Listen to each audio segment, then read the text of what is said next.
స్థానిక కోరుకొండ రోడ్లో వెంచేసి ఉన్న శ్రీ బలి దేవసేన సమేత నాగబంధ సుబ్రహ్మణ్యేశ్వరి ఆలయ వార్షికోత్సవానికి భక్తి శ్రద్ధలతో నిర్వహించారు.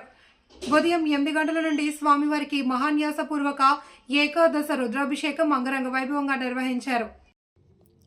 అనంతరం ఆలయ ఆవరణలో వంశపారపర్య ధర్మకర్త ఇసుకబలి సుబ్రహ్మణ్యం, పద్మిని కుమారి, సతీ శ్రీనివాస్, వెంకటపద్మ దంపతుల చేతుల మీదుగా లక్ష్మీ గణపతి హోమం, సుబ్రహ్మణ్యేశ్వర స్వామి హోమం, నక్షత్ర హోమం, నవగ్రహ హోమాలు భక్తి శ్రద్ధలతో జరిపించారు.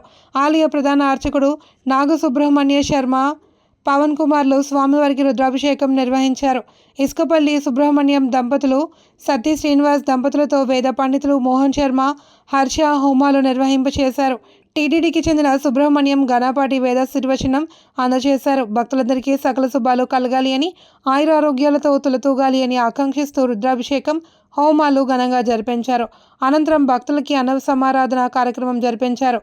పంతం ట్రస్ట్ చైర్మన్ పంతం కొండలరావు, మాజీ కార్పొరేటర్ ఇసుకపల్లి శ్రీనివాస్, శ్రీపాద మోహన్, నామన వాసు, ఇసుకపల్లి విజయకుమార్, వీర్రాజు, ఇసుకపల్లి అనిల్, సుంకర బొజ్జి, సాయి, నాగరాజు, కిషోర్, రాము, సురేష్, దుర్గారావు, గౌతమ్, జాబిల్లి, లలితనగర్ ఫ్రెండ్స్ సర్కిల్ సభ్యులు పెద్ద ఎత్తున భక్తులు పాల్గొన్నారు.